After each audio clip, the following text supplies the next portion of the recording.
Have you ever walked away from a conversation with someone who calls themselves your friend and felt completely drained? No argument, no clear betrayal, just this quiet exhaustion, a creeping fatigue that makes you wonder, am I imagining things? Or did I just get made smaller? If you've ever felt that way, this video is for you. Some of the deepest wounds don't come from enemies. They come from the people you once trusted. Not through open betrayal, but through fake smiles. Through sweet-sounding advice that leads you nowhere. Through support that always comes with strings attached. They won't make you bleed. They'll simply make you stop believing in yourself. Have you ever met someone like that? Not everyone who calls you friend is truly a friend. Not everyone who once helped you deserves to stay in your life forever. In this video, I'm going to share 7 subtle yet unmistakable signs that you might be caught in a toxic relationship disguised as friendship. And more importantly, I'll show you how to walk away. Not with bitterness, but with self-respect. 1. Celebration sabotage. When your success becomes a burden to friends, have you ever hesitated to share good news? Have you had a genuinely joyful moment, a small victory, a long-awaited breakthrough, but chose to stay silent, not because you had no one to tell, but because deep down, you knew the person listening wouldn't be genuinely happy for you? I want you to imagine this. You, VA, just received great news from your doctor after months of treatment. You finally breathe easy again, light, hopeful, and ready to share this moment with someone. You call the friend you trust the most, and their response, a forced smile, and a half-joking warning. Well, let's not get ahead of ourselves. Test results aren't always accurate these days. You hang up and ask yourself, should I even feel happy about this? I call that moment the quiet collapse inside. And after more than 30 years of working with people, over 50 people, who have lived through decades of relationships, I've seen this pattern far more often than you might think. This is what happens when your joy makes someone else feel insecure. They can't stand your light because it casts shadows on their own darkness. In Stoic philosophy, there's a beautiful phrase by Seneca: share your joy with those who will add to it. If not, guard it like a small flame in the wind. But the question remains, why do some people struggle to celebrate us, even when we've earned it? I once worked with a woman named Clara, 56 years old. She had spent her life raising kids and caring for a sick husband. After all those years, she finally opened a small candle shop, just a little dream of her own. She invited her longtime best friend to the opening. The friend showed up, but only stayed 15 minutes. And before leaving, she said with a smirk, "Well, hope you sell a few before you shut it down, huh?" Clara smiled politely, but in her eyes, I saw a small light go out. Later, Clara told me she stopped talking about her candle shop altogether. Not because she didn't love it, but because she was tired of having to protect her joy from the very people who claimed to love her. Do you see yourself in Clara's story? The sad truth is, we're taught to stay silent more often than we're taught to confront envy. We begin to turn down the volume of our joy so others don't feel small. And over time, we forget what it feels like to be proud of ourselves. Frenemies, fake friends, won't come right out and say you don't deserve happiness. They'll just plant a little doubt, a sarcastic comment, a raised eyebrow, a quiet "well, yeah, but as Marcus Aurelius wrote, you cannot control another person's envy, but you can choose not to let it extinguish your light. Let that light shine anyway. You've earned it. A true friend will clap for you, even when they have nothing of their own to celebrate. They don't see your success as a threat. They see it as hope, as possibility. So if you've ever felt guilty for being happy, please remember this. You don't need anyone's permission to feel joy. You don't have to shrink yourself just to make someone else feel more comfortable. I want you to ask yourself something. When was the last time you truly felt celebrated from the heart? Who's the first person you'd want to call when something good happens? And if that name gives you hesitation, maybe you already have your answer. Protect your joyful moments like treasures, and only share them with those who cherish. Not compete with the light in you, because you, my friend, deserve to be celebrated. Thank you for listening. If this video helped you feel lighter, or reflect on something in your own life, leave a comment. I'd love to hear your story. And as always, live a little slower, see a little clearer, and love yourself enough to keep your distance from anyone who can't celebrate your happiness. To conditional support when help comes with a price tag. Have you ever known someone who said they'd always be there for you, ... but only if it made them look good? I had a client named Robert, a kind man, 62 years old, retired early for health reasons. Throughout his career as a CEO, he had a lifelong friend named Steve. They'd grown up together. Steve used to say, "We're not blood brothers, but we're closer than family." But Robert told me this, in his darkest moments, after heart surgery, when he was learning to breathe deeply again, Steve was nowhere to be found. No calls, no texts. Then one day, Robert was featured in a local newspaper for leading a volunteer meditation program for seniors. Suddenly, Steve reappeared, posted a photo with Robert. The caption read, "Proud of this man. He's always been an inspiration." Robert read it and felt ... bitter, because through all the pain, Steve had been absent. But now, with the spotlight shining, he showed up and stepped into the frame. Have you met someone like that? They only help when there's an audience. They only show support when it costs them nothing, or when they can bask in a bit of reflected glory from your success. In Stoic philosophy, Epictetus once said, "Judge a relationship not by promises, but by presence in times of difficulty." And I've found that to be heartbreakingly true. Real support isn't conditional. It's not calculated. It's not transactional. It shows up when you need it, not just when it's convenient. A frenemy, a friend in disguise, will make you feel like you owe them something. They'll remind you of every favor, every past good deed they've done, like they're presenting you with a bill. I threw your birthday party that year, remember? I was the only one who stood by you back then. Without me, you wouldn't be where you are. But think about it. Friendship isn't a tab at a bar.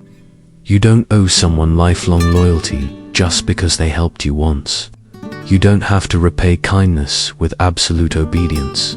In fact, if someone uses your gratitude as a form of control, that's not friendship. That's manipulation. You don't have to stay in a relationship where every no you say comes with guilt. You don't have to share your success with someone just because they were nice to you once.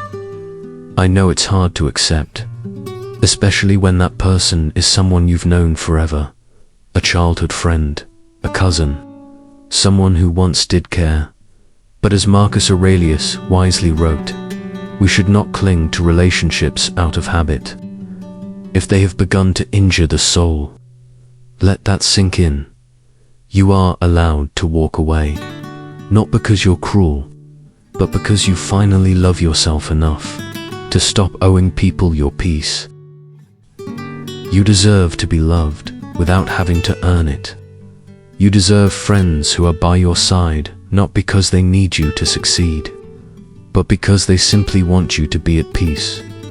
If you've ever experienced this, if there's a name that's coming to mind right now, I just want to tell you, you're not crazy, you're not selfish, and you don't owe anyone so much gratitude that you lose yourself in the process. Trust that feeling, that hollow emptiness after receiving help that came with a hidden price tag, and keep your distance, not out of revenge, but because you need peace. Thank you for listening. If something I've shared stirred a memory in you, leave me a comment. I'd love to hear your story. And if you're learning how to set boundaries, remember, you don't have to sacrifice yourself to hold on to a relationship that's no longer honest. You don't have to repay kindness with discomfort. You just have to choose kindness, starting with yourself. 3. Label loyalty, staying friends out of habit, not harmony. Have you ever stayed in a relationship just because it's been there too long to walk away? I've seen this happen more often than you'd expect, especially among people in their 50s, 60s, even 70s. They have someone in their life they no longer trust, no longer feel safe around, someone whose presence now drains more than it adds, and yet they keep that relationship. Why? Because of the label. They've been my best friend since college. We're practically sisters. Their family. I call that label loyalty, a form of loyalty rooted not in present reality, but in memory. A connection to the idea of someone, not who they are today.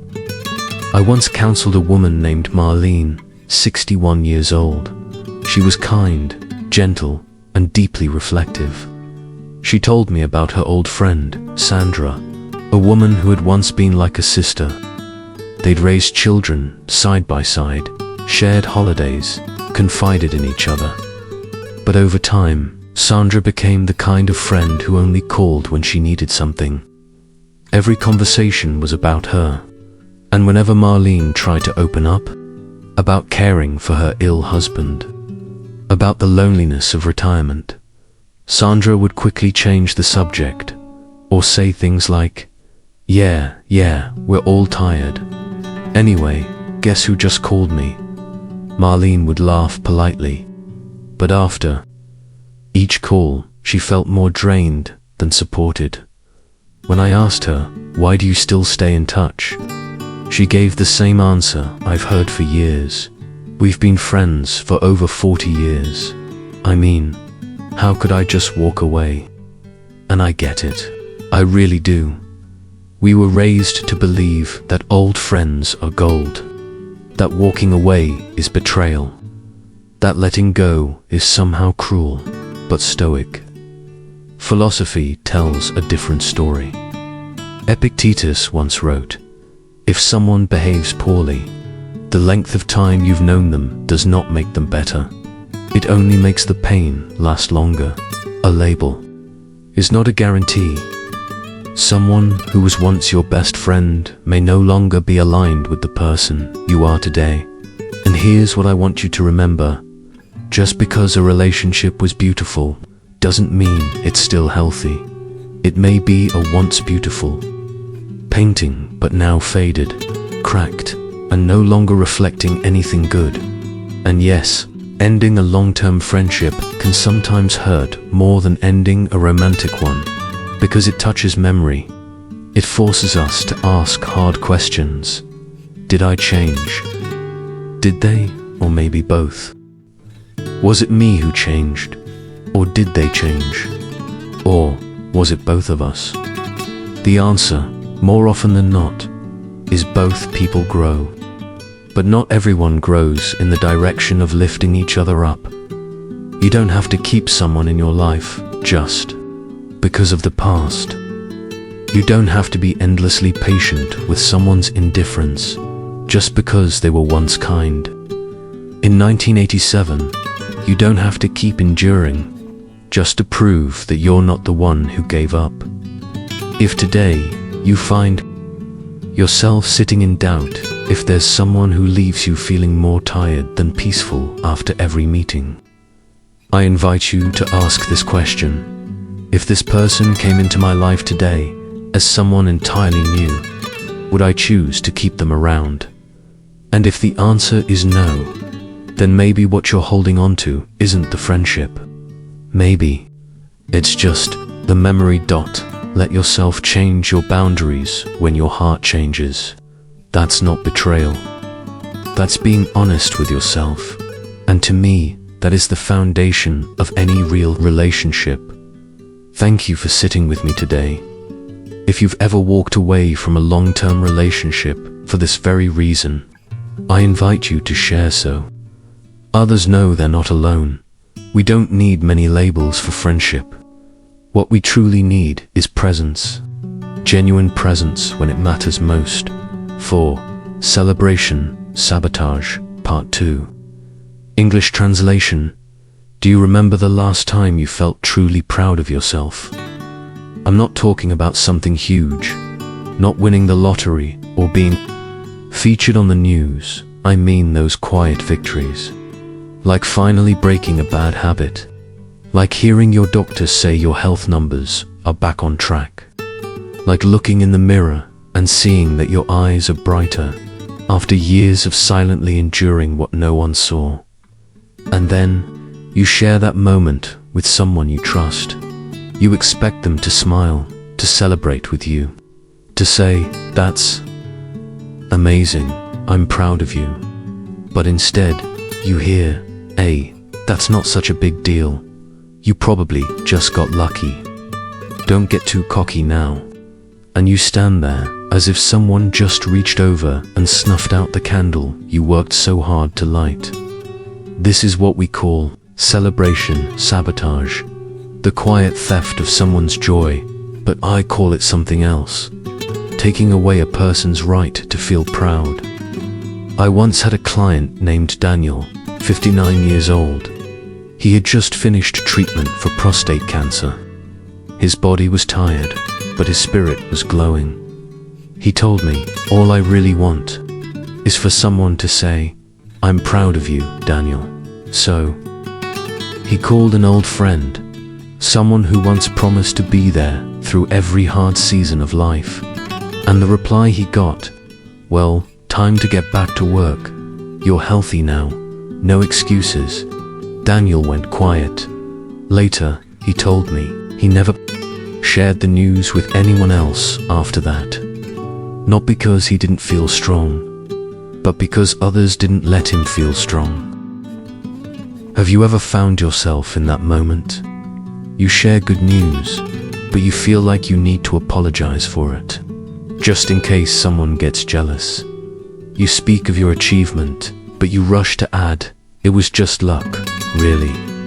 You feel proud only to feel guilty for daring to be happy. Here's what I want to say to you, not just as someone who's worked in clinical psychology for decades, but as someone who's lived through 60 summers. You do not need permission to be happy. You don't have to dim your light just so someone else doesn't feel overshadowed.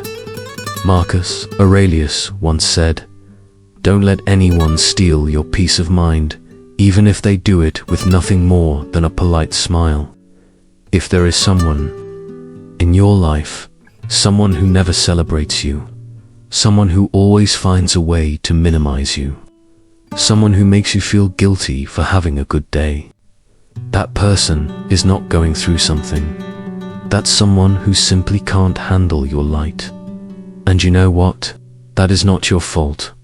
You don't have to explain why you feel better today. You don't have to apologize for moving forward. All you have to do is protect that joy and share it only with those who know how to honor it.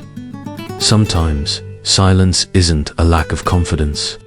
It's a survival skill, shaped by too many moments where joy was made to feel small. But today, I want you to take your voice back. I want you to believe this. Pride is not arrogance. Celebration is not showing off. It is your soul saying to itself, "I've made it further than I was yesterday, and I deserve to mark that." Thank you for sitting with me today. If you've ever had your joy dimmed, I want you to know you are not alone. Leave me a comment if you're ready to share. I read every single one, and remember this: choose people who can smile with you, not frown when you're happy, because joy, like sunlight, was never meant for the envious. It was meant for those who know how to shine together. 5. Weaponizing vulnerability. Do you remember the last time you shared something deeply personal with someone? Not something flashy, just something tender. A fear you hadn't spoken aloud before. A dream you were still cradling quietly. A wound that still ached at night, even though it looked healed on the outside. You shared it because you trusted. You thought, this person is my friend. They'll understand. And then, one day, that story becomes a joke at a dinner party, a half-teasing comment in a meeting, or worse, a weapon pulled out at just the right moment to break you in just the right place. I've seen this happen far too often, especially working with patients who have weathered decades of life and learned the hard way who's truly safe and who just seemed safe. I remember Eleanor. She was 58 years old, recently divorced after 30 years of marriage. In her most fragile moments, she confided in one friend, the same friend who had held her hand through new motherhood, someone she trusted like a sister.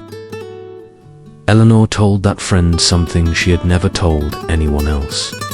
She shared a quiet, painful truth that she still hadn't forgiven herself for missing the final years of her mother's life, too busy taking care of her husband and children. It was a private grief, one not meant for the world, just one moment of honesty between two people who were supposed to be close. A year later, during a small disagreement, that same friend looked her in the eye and said coldly, "At least I didn't abandon my mother to die alone while playing caretaker for everyone else." Eleanor told me, "I don't even remember what we were fighting about. I just remember I never saw her the same way again." That's the damage a single weaponized sentence can do. No shouting, no dramatic betrayal, just a perfectly timed blow aimed where you were most open. Frenemies don't strike when you're strong. They strike at the exact spot where you dared to be vulnerable. The Stoic philosopher Epictetus once said, "Do not hand a sword to a person who has not learnt how to hold it with compassion." Have you ever felt emotionally used? You shared your divorce story, only for them to turn it into a lesson about how they handled things better. You opened up about your midlife doubts, and it became gossip at the next brunch. You mentioned a dream to start something new at 50, and they laughed. "Come on, Grandma. Just enjoy retirement." The deepest pain isn't just that they hurt you. It's that you gave them the key, and they used it to turn the lock against you, so you stop sharing. You nod politely in conversations. You go quiet in a relationship you once believed was safe. As someone who's worked with both the wounded and those who unintentionally wound others, I want to say this clearly: vulnerability is a gift, and not everyone deserves to receive it. If someone uses your past to control your present, if they make you second guess whether you can speak your truth, if they turn trust into a risk, that's not a friend. That's someone holding a weapon, and you are the target. You don't need to forgive them to move on.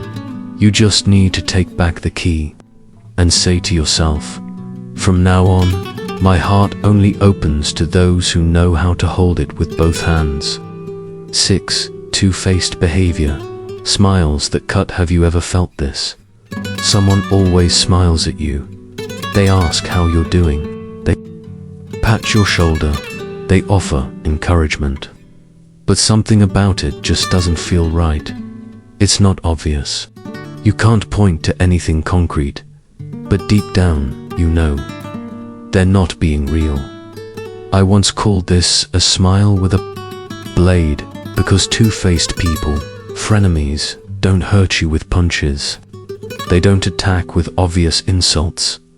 They use half-hearted compliments, stories retold with just enough twist to make you look foolish, or silence timed perfectly so others misunderstand you, and they do all of it without ever leaving fingerprints. I remember a woman named Teresa. She was 64, once a respected manager at a large public library. She told me about a younger colleague, someone who often said things like, "Teresa is the person I admire most here." This young woman would praise Teresa in private meetings, even offer to help out with internal reports. And then one day, Teresa was called into the director's office to discuss anonymous negative feedback about her leadership. The content, word for word, things only one person could have known. The same person who smiled at her that very morning and said, "I always learn so much from you, you see." Subtle betrayal doesn't require a knife. It doesn't need raised voices. It only needs eyes that know how to hide, and a mouth that knows how to perform. In Stoic philosophy, we call this kind of behavior relational disguise, when someone crafts a friendly image only to mask their true intentions. Marcus Aurelius once said, "The harmony between word and action is the measure of a pure soul." So when you meet someone whose words don't match the feeling you get from them, don't ignore that feeling. Have you ever experienced that? You share an idea in a private meeting, they clap and say, "Brilliant." But in front of the group, they say, "Well, it's one option, though maybe not the most practical." Suddenly, you look naive. Or maybe you shared something personal, and it later shows up as whispers among your friends. You look around and wonder, am I being paranoid? Am I imagining this? But deep in your gut, you know something's off. Here's what I want you to remember, from both lived experience and years of listening to those who've been quietly hurt. A sincere person is consistent, no matter who's watching. They don't uplift you in private only to discredit you in public. They don't call you friend and then quietly damage your reputation when you're not there to defend yourself. They don't leave you guessing what they really meant. If someone always makes you feel like you have to decode their intentions, walk on eggshells, or choose your words with caution, that's not a friend. That's someone playing the game of keep you close, but keep control closer. Stoicism teaches us this. We can't control other people's hearts, but we can choose to step back from their deception. So if you're currently doubting a relationship in your life, I invite you to pause and ask yourself, are they truly still my friend, or have I just gotten used to the performance? You don't have to hold on to someone just because they were kind once, because what they're doing now, what they're saying now, what they're subtly sabotaging, that's the truth you need to face. Thank you for spending your time with me today. If you've ever been hurt by someone two-faced, please feel free to share, not to gossip, but to lift the fog you've been forced to live inside for too long. You're not alone, and you never have to stay in the shadows of someone else's performance. A true friend doesn't just say, "I support you," they live it. Whether or not anyone's watching. 7. Emotional fatigue when frenemies drain your mental. Healthsome relationships don't hurt you right away. They're not like a storm, loud, sudden, and then gone. They're more like a slow, cold drizzle, soaking through your clothes, bit by bit, until one day you realize you're soaked and shivering, without ever noticing when it started. You don't feel sharp pain, you just feel tired. I call this emotional fatigue, and it doesn't come from obvious enemies. It doesn't come from people who hate you or from major life events.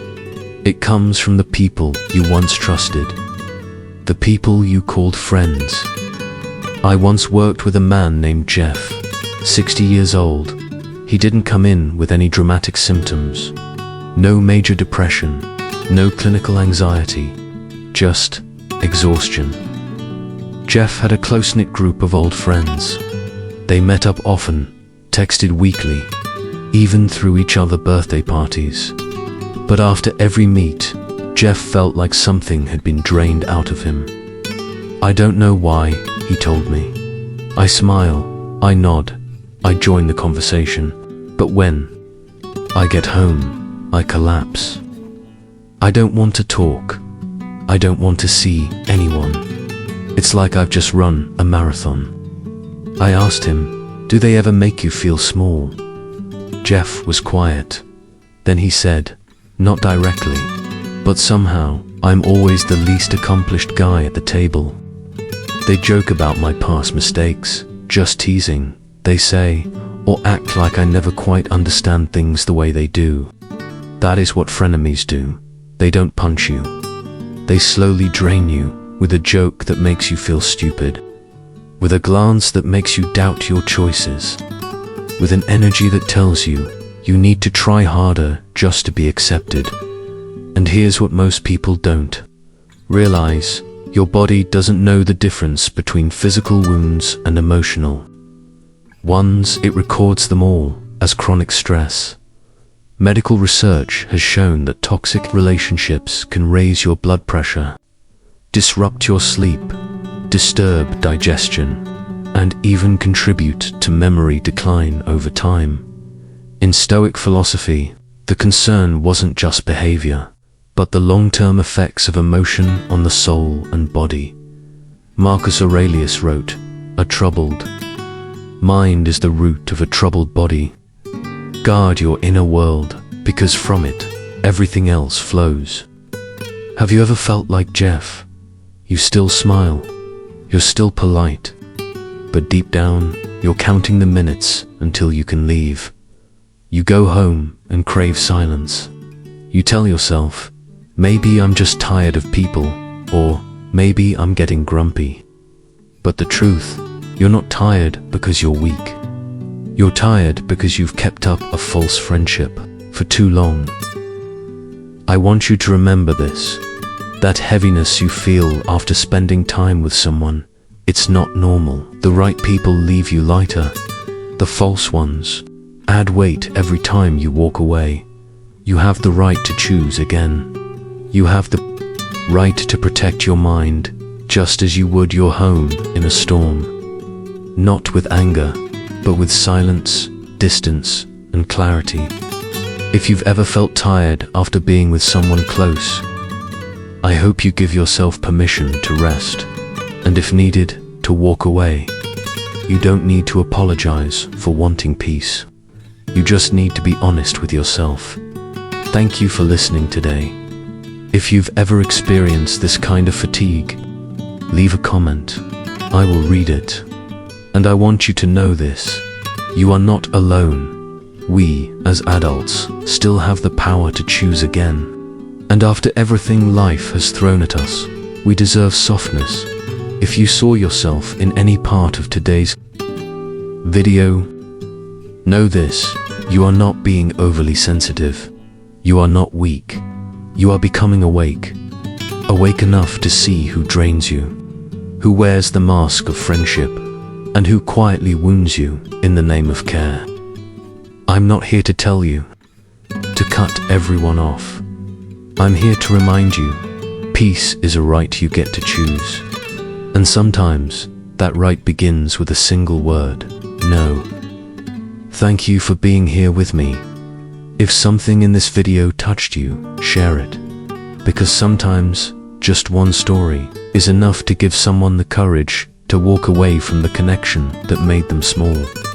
I wish you clarity to see clearly and self-respect to choose again.